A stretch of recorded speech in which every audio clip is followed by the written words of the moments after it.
is, guys? It's your boy BlastphamousHD, and I have never been so excited to check out one of the videos that you guys have sent to your boy in the DMs of the Discord. Talk about none other than the entire Family Guy Iceberg explained. Now see, this is gonna be real good for me because I don't know half of what's really going on. But today, we're gonna get all of that explainated. If you guys wanna watch the original video, it is by none other than 10K Productions. Let's do this. Family Guy is a series I have a, shall we say, tumultuous relationship with. I watched it a ton when I was younger, but sort of grew away from it. And while I've made videos in the past about some of the problems I and some other people have had with the series, hate may have been the wrong word to use. While I don't necessarily like the show as much as I used to, I still have a lot of respect for what the series has I love this show. How could you hate Family Guy? Managed to accomplish in its over 20 seasons on the air. So let's clear the air, so to speak. Let's talk about the series in the form of an iceberg video. This iceberg chart I'm using is one I got off of Reddit. I will link that down in the description below. And since I've done quite a few iceberg videos on the channel by this point, and there's always like one guy who gets really upset when I explain what iceberg videos are, I figured I can probably... We're gonna have to watch the community iceberg explained as well. Love that show. Keep the description of what exactly an iceberg video is pretty brief. I'm going to go through each point from top to bottom and discuss each of them. The top are more well-known theories or facts, and as you go further down into the dark unknown, things start to get a bit weirder and sometimes more abstract. And do I need to put a spoiler warning for Family Guy of all shows? Surely we're fine without it, right? There's not much that can realistically be spoiled or anything, and you've kind of got to expect it. And hey, while we're here, comment down below what you'd like to hear me talk about next, and make sure you subscribe if you haven't already. Fentanyl. Quagmire hates Brian. Oh, of course.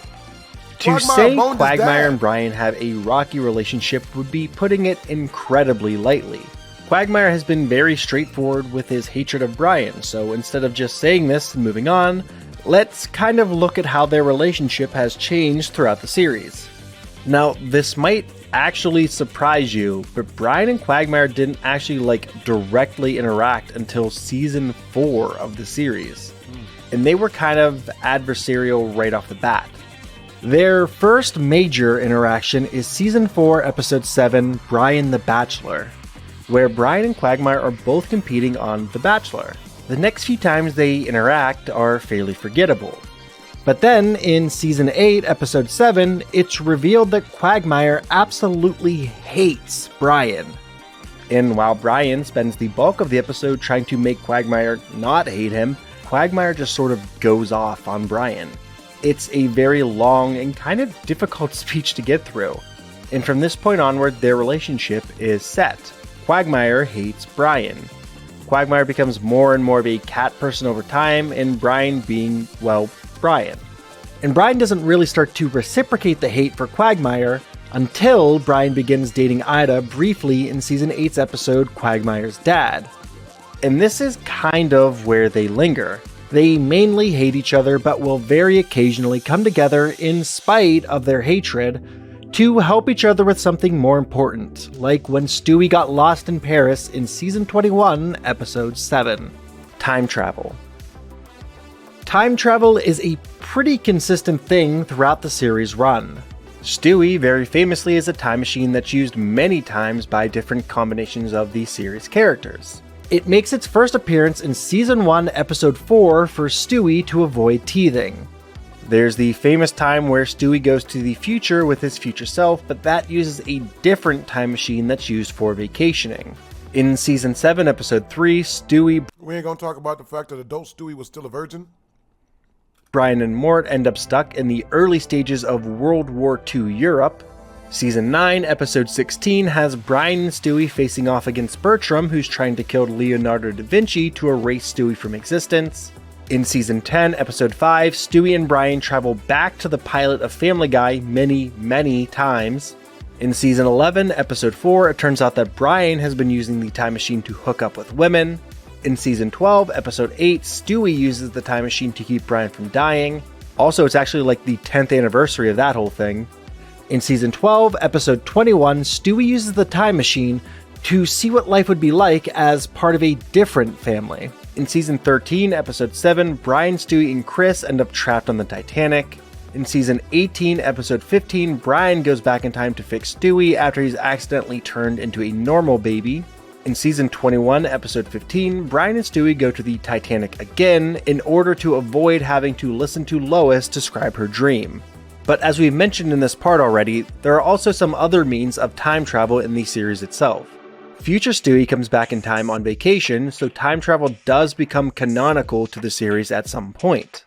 And we also see Peter sent back in time and into his past body by death, where he screws up his whole life. That's Season 5, Episode 18. Brian dies.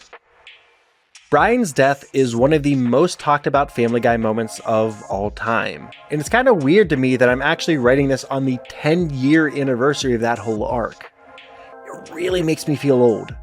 Life of Brian was the episode that kickstarted this arc. Something that we don't really see a lot of in Family Guy, multi-episode arcs. Typically, the series resets at the end of an episode unless they're introducing a new character or something. But not this time. In the episode, Brian is hit by a car and killed. And while normally when something like this happens, Stewie would take his time machine into the past and fix things, he and Brian just destroyed his time machine after another fun and quirky misadventure. And after he's unable to get what he needs to rebuild the time machine, Stewie and the rest of the family all have heartfelt goodbyes with Brian in his final moments. It's always a bit jarring to see moments like this in a show like Family Guy, where the moment isn't constantly being undercut by jokes or cutaways. This was huge. It was talked about on the news. It was a major character in a huge show. It made waves. And they pretty quickly replaced Brian's character with a new dog, Vinny, an Italian-American stereotype. Vinny wasn't shit, or was it the other dog that humped Rupert? The show from here just kind of kept on keeping on. Business as usual. Just Vinny instead of Brian now. For like an episode anyways. Brian was ultimately brought back a few weeks later in Season 12, Episode 8. Seth MacFarlane, creator and voice of like half the show, said that the point behind all this was to remind people, quote, "Never take those you love for granted. They can be gone in a flash." A nice message for Christmas, but ultimately this was mainly just a publicity stunt. It was the most news the series had gotten in a long time, and I think a lot of people probably ended up watching these next few episodes because of all the news.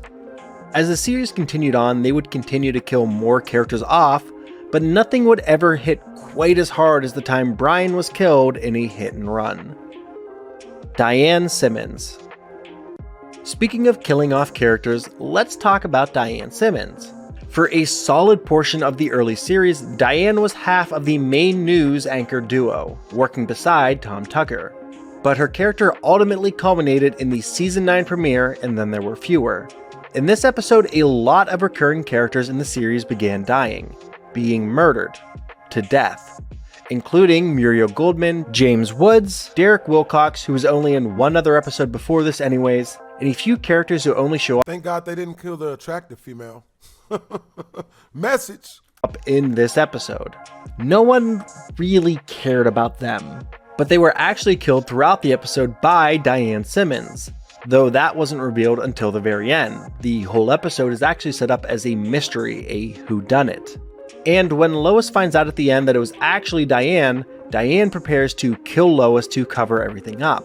But just as she's about to pull the trigger, a single sniper shot rings out. Stewie comes in with a save, claiming he's going to be the one to kill Lois and no one else. You remember when that was the thing? When Stewie was evil and trying to kill Lois? Finish up, honey, then I'll put you down for a nice nap. No, I shall put you down for a nap, Mother. Simpler times. The question ultimately comes down to why?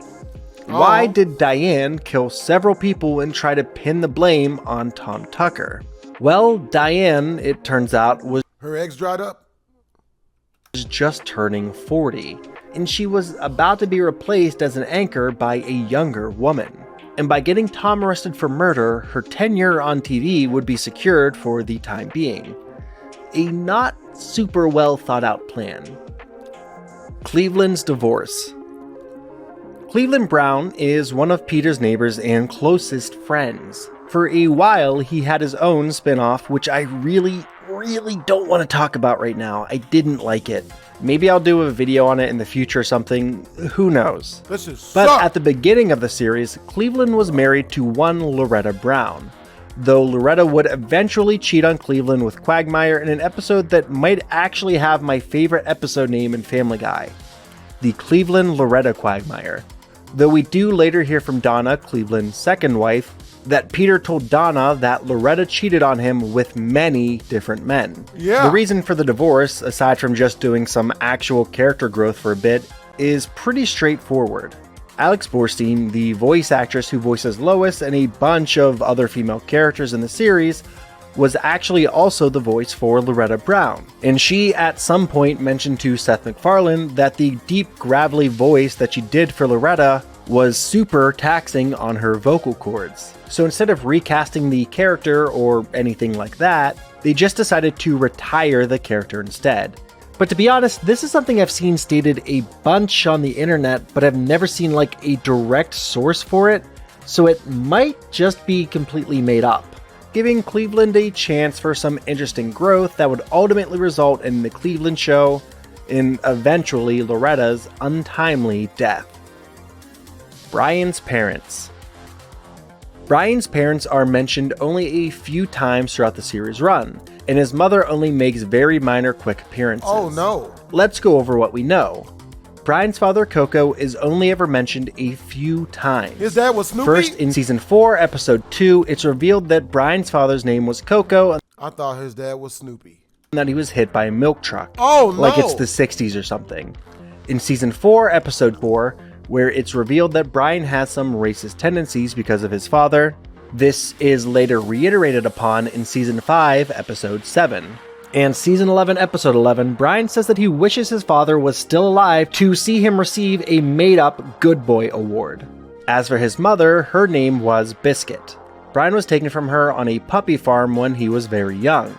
We do actually see her alive and well in a flashback, and then as a taxidermy dog in season 2, 16 titties. We gonna edit that out. episode 13. There's a few jokes here and there, like where Stewie was saying he was... Yeah, 'cause I was up super late last night beefing your mom. My mom's dead. Yeah, 'cause I beefed her to death. Talking animals. That's a fight. Speaking of Brian, the rules for animals in the series seem a bit vague. Who can talk and who can't is about as random as who can understand Stewie and when. For starters, Brian's mother we were just talking about seems to have been a non-talking dog. And even the man who owned Biscuit knew Brian as the puppy who was able to talk, which seems to imply that none of his brothers or sisters were able to. So it's not something that's fully genetic, though we do see one of Brian's relatives who's able to speak, his cousin Jasper, who has appeared in a lot less episodes as the series has continued. But outside of Brian's family, we do see the occasional animal that can talk. Vinny, who we've already talked about, the formerly evil monkey who used to live in Chris's closet, Tim and his family from the Cleveland show, which I unfortunately can't get away from. I don't know if you can hear my cat that just decided to come in. I'm gonna go let him out real quick. And of course, there's Klaus from American Dad, though he seems like he might be a bit of a special case. We know that Klaus wasn't naturally a goldfish who could talk. Instead, his mind was put inside of a goldfish by the CIA in order to keep him from winning in the 1986 Winter Olympics. Duh. But at a certain point, it kind of makes you wonder, is the CIA just doing this for all animals? Most likely not. For starters, no one is really that surprised when Klaus talks. The family is way more concerned with keeping Roger hidden than making sure Klaus doesn't say anything. But we also see Brian as a puppy who was able to talk, so it seems strange that he would have been put in such a young dog, and also that he wouldn't have any memories from before this. Klaus, again, remembers everything. But that doesn't mean that all of these different animals aren't descended from a few people who were put into the bodies of animals. Family Guy is a show within a show. A show being a show within a show is something that we've seen happen a few different times, and is also something that sounds way more complicated than it is. This is the way The Simpsons portrayed itself a few times, and is also how Family Guy has been portraying itself as well. While most of the time we see the family unit as pretty typical in terms of an animated show, the show goes out of its way to reinforce to us that Peter, Lois, Meg, Chris, Stewie, and Brian are all actors, that we're watching a more normal-ish TV show. This allows them to break character and get more meta. They break the fourth wall with this fairly regularly. We've seen things like a live studio audience, even though the show has no laugh track. Many different interactions of the opening that sort of breaks down what's happening, including a dancer telling Peter she's pregnant. Meg has a child. Oh, hell no. So at face value, this seems like it would be referencing the recent, at the time of writing this, episode where Meg serves as a surrogate for Bruce. She gives birth to a baby girl and eventually allows that child to be raised by Bruce and Jeffrey. No kid deserves that, bro. And while that would fit super nicely, that doesn't take into account that this list was actually created like 2 years before that episode ever came out. So that leaves us with two possibilities. First is the theory that Stewie is actually Meg's child. We'll put a pin in that for now, it comes up later.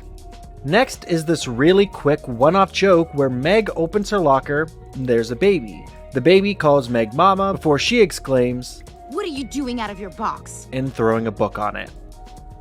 After cancellation, set in another universe. Family Guy has pretty famously been cancelled and brought back, and a lot of fans and detractors both point to this being the point where the series really begins to change. Which I think is fair. If your show got cancelled, even if it ends up being brought back, I can definitely see why you'd want to tweak the series at large. But this change had some people scratching their heads and brought about this theory we're going to be talking about. That the series before and after the show's cancellation might be occurring in different universes. This Reddit post goes into pretty good detail with the theory, so I'll link that below and summarize for now. The first example used is the notable change in Brian's religious views. While he was never outright religious in the early series, he does mention God a few times. Most notably in Season 2, Episode 9, where Brian straight up tells Peter, "You want an explanation? God is pissed." Before we later find out in Season 7, Episode 11, that Brian is unequivocally an atheist. There's also the treatment of Meg, which takes a pretty steep turn after the show's revival. Let's start with looking at Season 1, Episode 3, where we get a flashback to Meg's first birthday party, while Peter comes in and is incredibly excited about a bunch of Meg's firsts, including her first word, first steps, and first drum solo. You know, the usual stuff. This stands in direct opposition to Season 11, Episode 2, where we see Peter and Lois trying to abandon a young Meg at a fire station. In fact, almost all of the characters see a bit of character degradation as the show has continued. Peter, of course, went from a lovable idiot to a pretty horrible person. Brian's fall could and has been talked about in entire videos. Stewie went from an evil genius who wants to murder his mother to a shadow of his former self who shows his intelligence much more rarely. It's a process known as flanderization, and that mainly just boils down to one trait of a character being exaggerated more and more over time until it completely consumes the character. But this change in universe could be something of an explanation for all that's happened. Lois's affair. Throughout Family Guy's run, Peter and Lois's marriage has been portrayed very differently at different points in the series. At some points, they're considered soulmates, and them being together is hugely important for the series. Other times, they're in a marriage that's holding on by the thinnest of threads. And this point talks about Lois's affair. This point is, I think, referencing the episode Bry Robot, an episode where while Peter, Joe, and Cleveland are following Quagmire, we see Lois walking around with some random guy while in sunglasses and trying to look a bit incognito. They both look shocked to see Peter, so the implication here is fairly straightforward. There was some online discourse around this time that was wondering if there's going to be like a divorce arc for the show, but there's like no way that would happen in a show like this. Man, they ain't talk about none of the stuff I wanted them to talk about. I still enjoyed the video. I learned some things I hadn't knew before that, you know what I'm saying? Yo, hopefully you guys did enjoy the video as well. Make sure to comment, like, and or subscribe. Twisms.